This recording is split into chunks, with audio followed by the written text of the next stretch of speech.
ఏంటది అంటే నేను ఇచ్చే పెన్షనే చేయొద్దు అనుకో, నేను ఇచ్చే పెన్షనే నువ్వు నవరత్నాలు అనుకో, నేను ఇచ్చేటటువంటి పెన్షన్ ఆ పెంచిన పెన్షన్, ఇచ్చే పెన్షన్ కాదు, ఇచ్చే పెన్షన్ అంతకుముందు 45 ఏమో ఇస్తే వీళ్ళు 64 ఏమో పెంచాడు జగన్మోహన్ రెడ్డి. నేను ఇస్తున్నటువంటి ఆ 1000 రూపాయలు పెంచినటువంటి పెన్షనే నువ్వు 18,000 రూపాయలకు సంబంధించిన చేయొద్దు అనుకో, ఈబీసీ నేస్తాం అనుకో, బీసీ నేస్తాం అనుకో, కాపు నేస్తాం అనుకో, రుణమాఫీ అనుకో, అదేది రైతు డ్వాక్రా రుణమాఫీ అనుకో అని చెప్తున్నారనమాట. అలా ఫీల్ అవు నువ్వు అన్నటువంటిది. అంతకుముందు ఆ బట్టలన్నీ కలిపితే పింఛన్ కంటే ఎక్కువ కాదట. అంటే మనం ఏమన్నా అమెరికాకి ఇండియాకి రూపాయికి ఏమన్నా తేడా ఉంటుంది కదా, అమెరికాలో $85 మన రూపాయలతో పోల్చుకుంటే, అట్లాగా ఈయనిచ్చే 1000 రూపాయల పెన్షను జగన్ ఇచ్చేటటువంటి, అంటే 1000 అంటే ఎక్స్ట్రా పెన్షన్ 1000 రూపాయలు కదా, 12 నెలలు 12,000 రూపాయలు ఎక్స్ట్రా ఇచ్చినట్టు. జగన్ ఇచ్చినటువంటి 45,000తో ఈ 12,000 కంపేర్ చేయాలన్నమాట. అంటే పింఛన్కి కూడా విదేశీ మారక ద్రవ్యం లెక్కగట్టినట్టున్నారు ఆయన. మంది దుబాయ్ రేట్లు అయితే కనుక ఆ దిరామ్స్ అంటారు, అది వచ్చేటప్పటికి 18 రూపాయలు 20 రూపాయలు ఉంటుంది మనకి. అలా లెక్కగట్టినట్టున్నారు. 1:3 అనమాట. ఇక్కడ ఒక ఇంటికి 45,000 దాకా ఇస్తున్నాడు జగన్మోహన్ రెడ్డి. మేము వస్తే 60 నుంచి 70,000 ఇస్తామని కదా వీళ్ళు చెప్పింది ఏడాదికి. ఒక ఇంటికి 45,000 దాకా ఇస్తున్నానని చెప్తున్నాడు. మేము వస్తే 60-70,000 అని లెక్క రాసి ఇచ్చారు కదా వాళ్ళకి, పుస్తకాలు వేసి ఇచ్చారు కదా. పుస్తకాలు ఇచ్చారా లేదా వచ్చేసి? దాంట్లో మీరు ఫస్ట్ అదేదో సర్వే కూడా చేయించారు కదా వీళ్ళ తరపున తెలుగుదేశం కార్యకర్తలు వెళ్ళి, మీకు ఏ పథకానికి అర్హులు అని చెప్పి ఒక లిస్టు తయారు చేసి ఆ కాగితాలు కూడా ఇచ్చారు కదా వాళ్ళకి. రేపు మనం అధికారంలోకి రాగానే అమలు చేస్తామని అవన్నీ చించి చెత్తబొట్లు వేయాలని చెప్పడమా బేసిక్గా? అంతే కదా. దాంతో సమానం ఎట్లాగా నాకు అర్థం కాల. సమానం అంటే నా పింఛన్తో ఆ పథకాలన్నీ, బటన్ నొక్కిన పథకాలన్నీ సమానం అంటే జనాన్ని అలా ఫీల్ అవ్వమని చెప్పడమా? అంటే 1 కిలో బియ్యం ఎదురుకుండా పెట్టి అదే 5 కిలోలు అనుకో, అదే 10 కిలోలు అనుకో అని చెప్పడమా? అట్లుంది. అంతకు మించి దాంట్లో అంటే మేము కూడా సంక్షేమానికి ప్రాధాన్యత ఇస్తున్నాం అని చెప్పడమా? జగనే కాదు, ఎందుకంటే గతంలో వాళ్ళు చేసిన 10 లక్షల కోట్ల రూపాయలకు ఒక పక్క వడ్డీ కట్టడానికే డబ్బులు లేవు, కానీ ఆ డబ్బులు లేకపోయినా సరే పింఛన్ అయితే మాత్రం ఇచ్చేస్తున్నాం. ఏడాదికి ఒక్కొక్క కుటుంబానికి 48,000 రూపాయలు. 10 లక్షల కోట్లు 5 లక్షల కోట్లు ఎలా అవుతాయి ఇక పోనీ ఆ లెక్కను చూసుకున్నా? ఎందుకంటే వీళ్ళ హయాంలో వచ్చిన అంతకుముందు వీళ్ళు అధికారంలోకి వచ్చాడు 90,000 కోట్లు, వీళ్ళు దిగే నాటికి 4,50,000 కోట్లు, మళ్ళీ జగన్ దిగే నాటికి 7.5 లక్షలు 8 లక్షల కోట్లు. పోనీ వీళ్ళు 10 లక్షలు చెప్తున్నారు కదా కార్పొరేషన్తో కలిపి, వాళ్ళు కూడా కార్పొరేషన్తో కలిపితే అప్పుడు 5 లక్షల కోట్లు. అంటే వాళ్ళ దానికి కూడా వడ్డీ కట్టాలిగా. ఇంకోటి జగన్ టైంలో వాటికి ఇస్తే ఇప్పుడే కట్టరు, 7 ఏళ్ల టర్మ్ ఉంటుంది, అది కూడా కొంత కడుతుంటారు, వడ్డీ కడుతుంటారు. చంద్రబాబు టైంలో వడ్డీకి ఇస్తే వీళ్ళు కడుతున్నప్పుడు ఇప్పుడు ఏ ఇయర్కి ఇస్తే ఎంత కడుతున్నారు తీమానండి లెక్క. ఏ ఇయర్కి ఇస్తే ఎంత కడుతున్నారు, ఏ ఇయర్ వడ్డీ ఎంత కడుతున్నారు, ఇప్పుడు ఆ లిస్ట్ తీయమనండి. అప్పులు చెప్తున్నారు కానీ ఎవరు చేసిన అప్పులకు ఎవరు ఎంత వడ్డీ కట్టారు, ఆ చేసిన అప్పులు ఎవరు క్లియర్ చేశారు అంతే. ఒక విచిత్రమైనటువంటి భ్రమల్లో ప్రజల్ని ముంచెత్తుతూ ఉంటారు. సంక్షేమ పథకాలు కళ్ళు కనబడట్లేదా మీకు అంటే పాప వాళ్ళకదేమో నిజంగా కనబడట్లేదు. అక్కడ ఏంటంటే నిరుద్యోగ భృతి వస్తుంది అనుకున్నాడు, లేదంటే రైతు భరోసా వస్తుంది అనుకున్నాడు, అమ్మఒడి వస్తుంది అనుకున్నాడు, బస్సులో ఫ్రీగా వెళ్ళిపోవచ్చు అనుకున్నది మహిళ. అట్లాగే వీటికి సంబంధించినటువంటిది ఏదైతే ఇంటికి 1,500 రూపాయలు వస్తుంది అనుకుంది ప్రతి మహిళ. ఎంతమంది ఉంటే అంతమందికి అన్నారు కాబట్టి తనకో 1,500, తన తల్లికో 1,500, ఇదే తన తల్లికేమో 4,000 రూపాయల డబ్బులు వస్తుంది అనుకుంది, అమ్మఒడి డబ్బులు వస్తుంది అనుకున్నది. ఇవేమీ రాకపోయినా సరే వచ్చినాయి అని నువ్వు అనుకోలేదంటే రాష్ట్ర ద్రోహివి, దేశద్రోహి, లేకపోతే సమాజ ద్రోహి అని చెప్తుంటే ఏమనాల దాంట్లో? అదే కదా. కానీ పేదలకి పంచాలంటే సంపద సృష్టించే పరిస్థితే. ఇప్పుడు సంపద సృష్టించి మేము పేదలకు పంచుతాం అని చెప్పడం నిన్న. అప్పటి వరకు ఈ పథకాలు అడగొద్దు. అట్లయితే 25 ఏళ్ళు 50 ఏళ్ళు ఆగాలి. అప్పటికి కూడా సంపద సృష్టి అవ్వడం వల్ల కాదు. సంపద సృష్టి అనేది ఇది ఒక నిరంతర భాగం. సంపద సృష్టి అంటే ఏంటి? ఈ ఏడాది నువ్వు ఎంత ఎక్స్ట్రా సంపాదిస్తావు? చంద్రబాబు దిగిపోయే నాటికి అప్పట్లో 2014-19 నాటికి 55,000 కోట్లు ఏమో ఉండేది మన ఆ రాష్ట్ర జిఎస్టీ ఆదాయం. ఇప్పుడు 1,00,000 కోట్ల రూపాయల దాకా చేరింది కదా. నెలకి ఇప్పుడు నిన్న ఎంత వచ్చింది? 4,400 కోట్లు ఎంతో. అంటే 12 నెలలకు వచ్చేటప్పటికి దగ్గర 70-80 వేల కోట్లు వస్తుందిగా జిఎస్టీ. అంటే జిఎస్టీలో మళ్ళీ స్టేట్ జిఎస్టీ, సెంట్రల్ జిఎస్టీ ఇదంతా ఉంటుంది. మన బడ్జెట్లో రాశారు కదా 1,00,000 కోట్ల రూపాయలని ఆదాయం, వివిధ రూపాయల్లో వచ్చే ఆదాయం 1,10,000 కోట్లు ఎంతో రాశారు. 2014 నాటిది తీయండి, 2019 నాటిది తీయండి. 2014 నాటికి ఎంత సంపద ఉంది, 2019 నాటికి ఎంత సంపద ఉంది, ఇప్పుడు 2024 నాటికి ఎంత సంపద ఉంది. కానీ ఒక రకంగా జిఎస్టీ వాటా మనకు వచ్చే తగ్గుతుందా సార్ ఈసారి? తగ్గే అవకాశం ఉందా? ఖచ్చితంగా. అంటే మనకి జిఎస్టీ వాటా తగ్గడం కాదు, జిఎస్టీనే తగ్గింది మనకి. జిఎస్టీ ఈ నెల కూడా -1 వచ్చింది. మొన్న ఎప్పుడో ఒక సర్వే లెక్క ప్రకారం ఈ సంక్షేమ పథకాలు సరిగ్గా అమలు అవ్వక జనాల చేతిలో డబ్బులు లేకపోతే ఈ జిఎస్టీ రూపంలో వాటా మనకు వచ్చేది, రిటర్న్ వచ్చేది ఏది ఉందో అది కూడా తగ్గిపోద్ది. అది తగ్గితే ఇంకా రాష్ట్రం ఏం డెవలప్ చెందుద్ది అనేది ఒక సర్వే ఏదో చదివాను నేను. మీకు నిజంగా ఇప్పుడు కరోనా టైంలో చూశారు కదా, కరోనా టైంలో దేశమే -GSDPలో జీడీపీకి వెళ్ళిపోయింది దేశమే. కానీ ఆంధ్రప్రదేశ్ ఒక్క వ్యవసాయంలో +3 ఉంది వ్యవసాయం. అప్పుడు మిగతా వాటన్నిట్లో చూస్తే -7 ఏమో ఉంది. దేశం మొత్తం మీద చూస్తే ఆ టైంలో కూడా మిగతా వాటితో పోల్చుకుంటే కంపారబుల్గా ఆంధ్రప్రదేశ్ బాగుంది. ఎందుకయ్యా అంటే సంక్షేమ పథకాల డబ్బులు ఆ టైంలో పంచాడు జగన్మోహన్ రెడ్డి. అది పక్కన పెడితే జగన్ ఉన్న 5 ఏళ్లలో కూడా ప్రతి నెలలో వ్యాపారాలు 10 రోజులు వెలిగిపోయినాయి. 10 రోజులు వెలిగితే ఆ నెల ప్రశాంతం వాళ్ళకి. అట్లాగా ప్రతి నెల కూడా ఏదో ఒక పథకం వచ్చేది. అది బీసీ నేస్తామా, ఈబీసీ నేస్తామా, మత్స్యకార నేస్తామా, లా నేస్తామా, ఏదో ఒక పేరుతో ఓ పథకమో 2 పథకాలు వచ్చాయి చేతికి. కొంత డబ్బు చేతికి అందుబాటులో ఉండేది. దాంతో ఒకటి టిఫిన్ సెంటర్లు, భోజనం సెంటర్లు, హోటళ్ళు ఖచ్చితంగా వాటిట్లో కర్రీ పాయింట్లు ఇవన్నీ సక్సెస్ అయినాయి. వాటి కారణంగా ఉపాధి వచ్చింది, కొంత ఆదాయం వచ్చింది. ఇది మొదటి ఫేజ్ పేదలకు సంబంధించి. అలాగే ఎలక్ట్రానిక్ వస్తువులు లైక్ కూలర్లు, ఫ్రిడ్జులు, ఏసీలు ఇలాంటివి బాగా సేల్ అయినాయి. ఆ షాపులకు కావాల్సినటువంటి సరుకులు ఇతర రాష్ట్రాల నుంచి కూడా లాట్లు తెప్పించుకునేవాళ్ళు. అలాగే 2 వీలర్లు విపరీతమైన సేల్ జరిగింది 5 ఏళ్ళు కూడా. 2 వీలర్ల సేలు పక్కన తెలంగాణ, తమిళనాడు నుంచి కూడా అక్కడ కన్సైన్మెంట్ ఎక్కడికి తెప్పించుకునేవాళ్ళు, ₹1000 ఎక్స్ట్రా ఇచ్చి. ఆ విధంగా కొనుగోలు జరిగినాయి. బట్టలు, కార్లు అంటే దీంట్లో పథకాల్లోకి రావు. కార్లు ఈ వ్యాపారస్తులు ఎవరైతే ఈ సంపాదించుకున్న వాళ్ళు కార్లు కూడా కొనుగోలు చేశారు. తద్వారా అంటే ఎప్పుడైతే జిఎస్టీ బాగుంటుందో, అంటే వీళ్ళ వ్యాపారం బాగుంటుందో, వ్యాపారం బాగున్నప్పుడు లాభం బాగుంటుంది కదా, లాభం బాగున్నప్పుడు ధైర్యం వస్తుంది కదా. 2023-24 సర్వేలో సార్ సెకండ్ హ్యాండ్ల కార్ల అమ్మకాలు ఓన్లీ ఆంధ్రప్రదేశ్లోనే భారీగా జరిగింది అని చెప్పి ఒక సర్వే తీసింది, లెక్క తీసింది 2023-24 టైంలో సెకండ్ హ్యాండ్ల కార్లు. ఏంటంటే డబ్బులు ఎక్కువగా ఉన్నటువంటి వాళ్ళు ఏమో ఒరిజినల్ కొత్త కార్లు కొంటే, లేనటువంటి వాళ్ళు సెకండ్ హ్యాండ్ అయినా కొనుక్కునే ప్రయత్నం చేశారు. ఓవరాల్గా అతను అప్పు చేశాడు, ఇచ్చాడు. అట్ ద సేమ్ టైం వ్యాపారాలు నడిచినాయి. వ్యాపారాలు నడిచినప్పుడు పరిశ్రమలు నడుస్తాయి. పరిశ్రమలు నడిచినప్పుడు జిఎస్డిపి గ్రోత్ ఉంటుంది. ఈ కామన్గా ఉండేది. ఇప్పుడు ఈ ఏడాది పొడవునా కూడా ఏం జరుగుతోంది మనకు? అసలు ఒక్క పింఛన్ తప్పించి ఇంకొకటి లేదు. ఓ గ్యాస్ బండ ఇప్పుడు అదే వీళ్ళు అందుకే కదా ఇప్పుడు అదే చూపించుకుంటున్నారు వీళ్ళు, వేరేది ఏమని చూపించుకోవడానికి. అంతే, అదే కదా సమస్య. కానీ రొటేషన్తో పాటు గ్రోత్ కూడా దెబ్బతింటుందా ఇలాగే ఉంటే? లేదు, ఈ 4,000 తోటే అద్భుతాలు జరిగిపోతాయి. వీళ్ళ ఆలోచన డిఫరెంట్ అండి. బేసిక్గా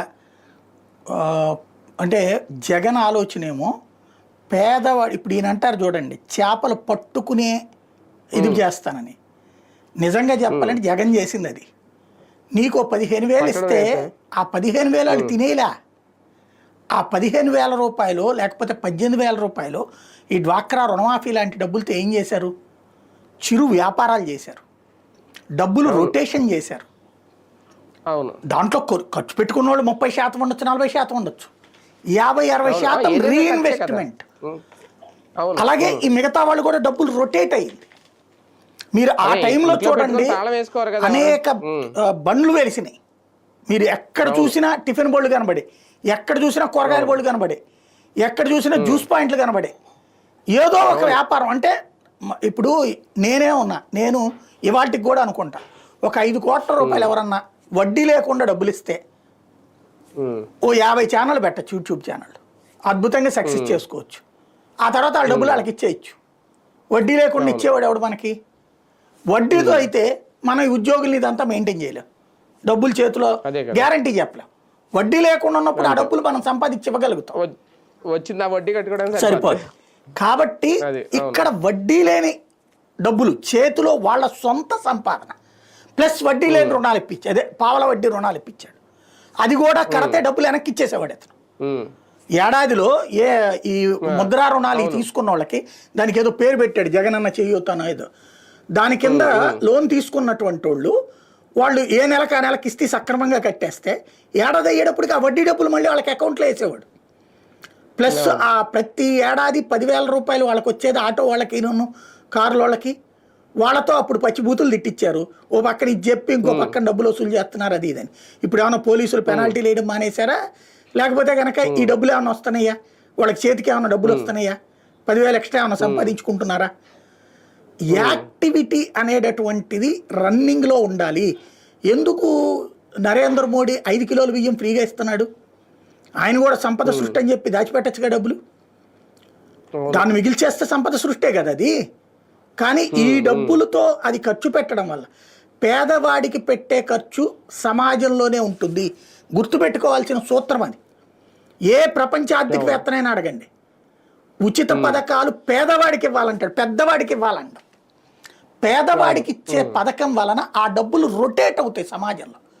మీకు సింపుల్ లాజిక్ ఇది ఎట్లా ఉంటుందంటే, పేదవాడికి డబ్బులు ఇచ్చారు, నేను చెప్పిన ఈ కర్రీ పాయింటా, ఎలక్ట్రికలా, బట్టల కొట్ట, వెండి కొట్ట, బంగారం కొట్ట, 2 వీలర్ల కొట్ట, ఇన్ని కొట్టల్లోకి ఈ డబ్బులు పంపాయి.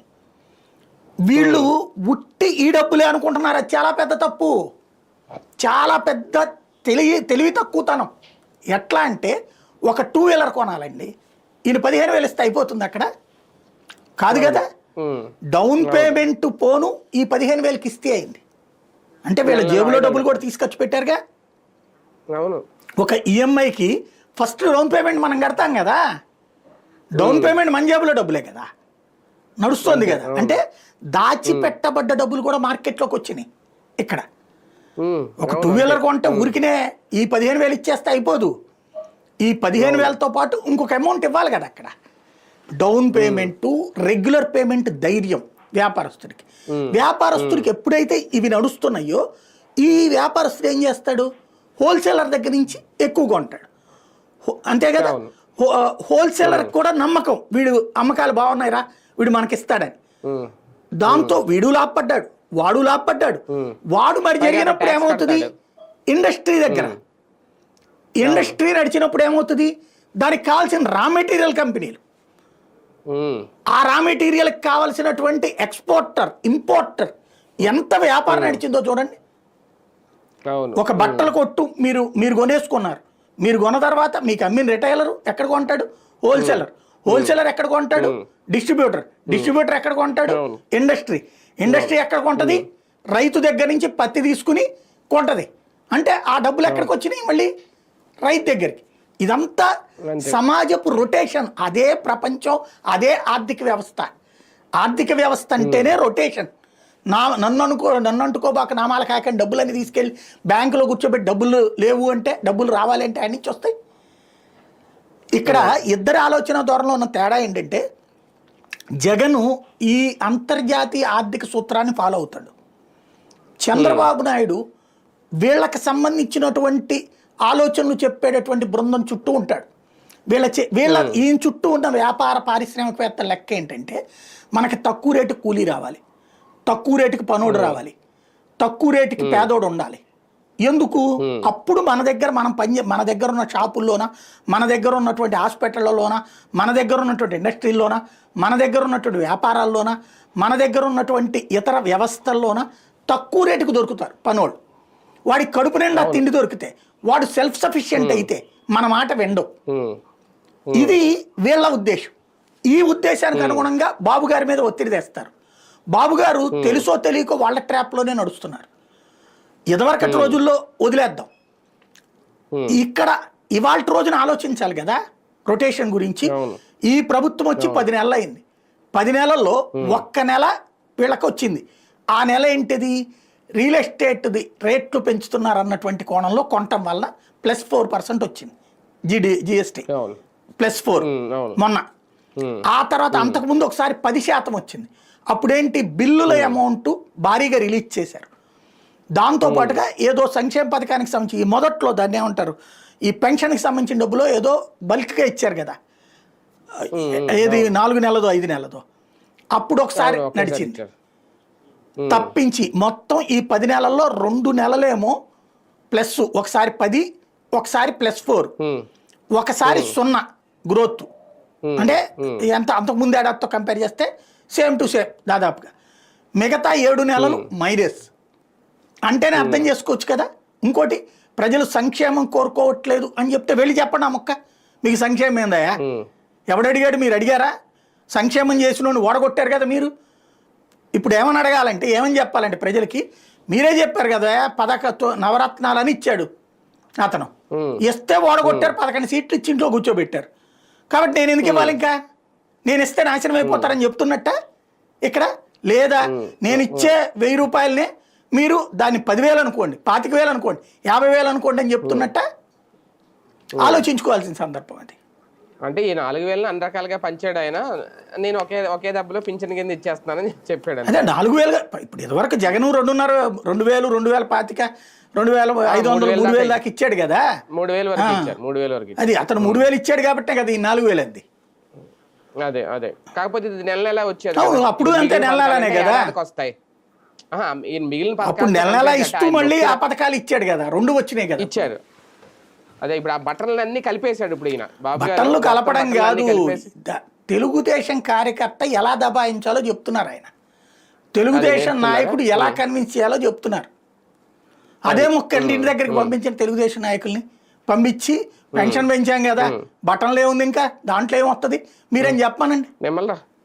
నిమ్మల రామానాయుడు గారు చెప్పాలి, వెళ్ళి జనం దగ్గర చెప్పానండి అవన్నీ.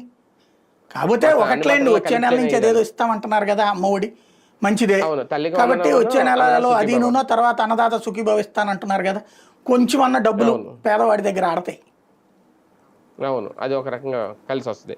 P4 మీద నిన్న ఒక క్లారిటీ వచ్చిందా సార్? 2 మార్గదర్శకులను తీసుకొచ్చారు అక్కడ వేదిక మీదకి. అప్పటికే ఒక 30 మందిని సెలెక్ట్ చేసి పెట్టారు. ఏ ఊరు అది, కొత్తగొల్లపాలెం ఎక్కడో. 15 మందిని ఒకళ్ళకి, 15 మంది ఒకళ్ళకి. ఇక నుంచి వాళ్ళకి సంబంధించి మొత్తం అంతా బాధ్యత వాళ్ళని తీసుకోమని చెప్పారు. ఇంతేనా P4 ఒక ట్రయల్ రన్నా? అది నిన్న ఏం సంపాదిస్తారు, ఏం చేస్తారు నాకు అర్థం కాదు. వాళ్ళ ఇంట్లో వాళ్ళ అమ్మాయి పెళ్లి చేయాలంటే వీళ్ళు డబ్బులు ఇస్తారా? వాళ్ళ అబ్బాయి ఉద్యోగం ఏమన్నా వీళ్ళు ఇప్పిస్తారా? లేకపోతే వాళ్ళ చదువులు అయ్యని వీళ్ళు పెట్టుకుంటారా? వాళ్ళకి రోగం వస్తే వీళ్ళు ఖర్చు పెట్టుకుంటారా? ఏం చేస్తారు అసలు? అర్థం లేని ప్రకటన తప్పించి ఏం లేదు.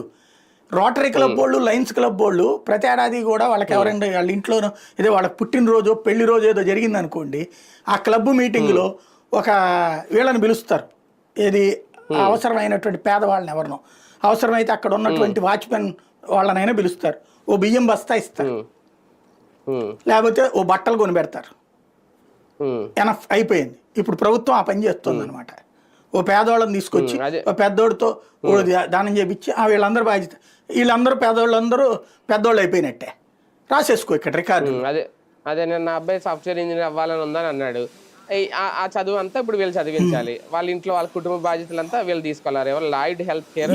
ఇప్పుడు సాఫ్ట్వేర్ ఇంజనీర్ అవ్వాలంటే ఈ గవర్నమెంట్ తరఫున ఉన్నటువంటి ఫీజు రియంబర్స్మెంట్ స్కీమ్ ఏంది, విద్యా దీవెని ఏంటి, తీసేస్తారే ఏంది, అదే మరి ఏముంటుంది ఇంకా అందులో. నువ్వు చెయ్యాలంటే తెలివైన వాళ్ళు అయితే ఏం చేయాలా? ఇప్పుడు ఒక రైతు కుటుంబం ఉంది, ఓ రైతు కుటుంబం అంటే రైతు కూలీ కుటుంబం, ఓ 10 ఎకరాల ఆసామికి 4 రైతు కూలీ కుటుంబాలను అప్పచెప్పి ఆ 10 ఎకరాలు వాళ్ళు సేద్యం చేయడం, పాడి పంట, అక్కడే 4 గేదెలు ఇచ్చి, 4 ఆవులు ఇచ్చి, 4 మేకలు ఇచ్చి, 4 కోళ్ళు ఇచ్చి, వాళ్ళు దాని మీద సంపాదించుకుంటూ తినడానికి ఏర్పాటు చేసి, అవసరమైతే అవి సస్టైన్ అయ్యేదాకా అంటే ఆదాయం సమకూరేదాకా ఓ బియ్యం బస్తాలు ఇచ్చినో ఇది చెయ్యాలి. అంతే కదా? లేదు ఒక పేద కుటుంబానికి ఓ చిల్లర కొట్టు పెట్టిస్తావా, వాళ్ళకి చేతనైతే వంటలు అయితే గనక హోటల్ పెట్టిస్తావా, లేదా పచ్చళ్ళ పాయింట్ పెట్టిస్తావా, లేదంటే గనక జ్యూస్ స్టాల్ పెట్టిస్తావా, చెరుకు రసం స్టాల్ పెట్టిస్తావా, ఇవి అది ఇవన్నీ అసలు వీళ్ళు చేసేది ఏంది? ప్రభుత్వం సెంట్రల్ గవర్నమెంట్ తగలెట్టింది కదా అక్కడ పేద బోర్డు, ముద్రా రుణము అని, అందులో వీళ్ళెవరో చేసేది ఏంది? ఇప్పుడు ఒరిజినల్గా చెప్పాలంటే ఏం చేస్తారో వాళ్ళకి తెలియట్లా, ఏం చేయాలో వీళ్ళకి తెలియట్లా. నిన్న వాళ్ళు చెప్పింది అదే కదా ఫైనల్ గా, ఆయన ఒక పారిశ్రామిక కారిడార్ ఏర్పాటు చేస్తా అంటే అక్కడ ఒక పరిశ్రమ పెట్టించి అందులో వీళ్ళందరికీ ఇప్పుడు ఈ 30 కుటుంబాలలో ఉన్న వాళ్ళందరికీ శిక్షణ ఇప్పించి అందులో ఉద్యోగాలు ఇప్పిస్తారు. అది అది అది ప్రభుత్వమే చేస్తుంది కదా. ఇప్పుడు స్కిల్ డెవలప్మెంట్ అంటే అదే కదా. నాకు అదే అనేది దాంట్లో వాళ్ళకే ఒకటి అర్థం లేదు. అర్థం లేనటువంటి ఒక అద్భుతమైనటువంటి పథకమే P4 అనమాట.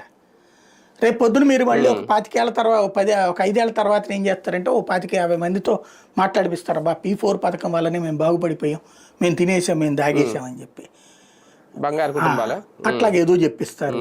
అది కార్యకర్తలు వాళ్ళకి తప్పించి ఏముండదు. బేసిక్గా ఏం జరుగుద్దంటే వీళ్ళ పార్టీకి సంబంధించిన కొన్ని కంపెనీల వాళ్ళు లేకపోతే వీళ్ళ వ్యాపారస్తులు వీళ్ళ కాంట్రాక్టర్లు ఎవరో ఉంటారు కదా, వీళ్ళ దగ్గర పనిచేసే నలుగురిని తీసుకొచ్చి వీళ్ళ దగ్గర పనిచేసే వాళ్ళందరూ బంగారు కుటుంబాలే కదా వీళ్ళ లెక్కన. ఇప్పుడు ఒక కాంట్రాక్ట్ దగ్గర పనిచేసే వాళ్ళందరూ బంగారు కుటుంబాలు, ఆ కాంట్రాక్టర్ మార్గదర్శి.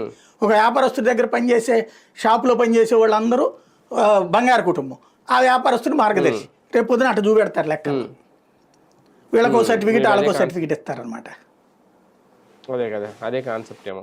రైట్, చూద్దాం. మొత్తానికి ప్రజల్ని కన్విన్స్ చేసే ప్రయత్నం ఏమన్నా చేస్తోందా ప్రభుత్వం? అది కూడా స్వయంగా చంద్రబాబు నాయుడు గారు కార్యకర్తలకు లేదంటే తెలుగు తమ్ముళ్ళకు ఆ తరహా ట్రైనింగ్ ఇస్తున్నారు. జగన్ అన్ని బట్టలు నొక్కారని చెప్పుకుంటే ఆ బట్టలతో పోలిస్తే అది చాలా కొంతే ఇచ్చింది, మేము మాత్రం కొండంత ఇస్తున్నాం అని చెప్పే ప్రయత్నం. ఆ 4,000 రూపాయలు ఇచ్చే పింఛను, ఆ 48,000 లెక్క, అంతకుమించి జగన్ ఏం లెక్క. కాకపోతే ప్రజలు నిజంగా కన్విన్స్ అవుతారా? ఆ నవరత్నాలతో వీటిని పోల్చుకుంటారా రేపు పొద్దున్న ఏంటనేది ఇంక చూడాలి.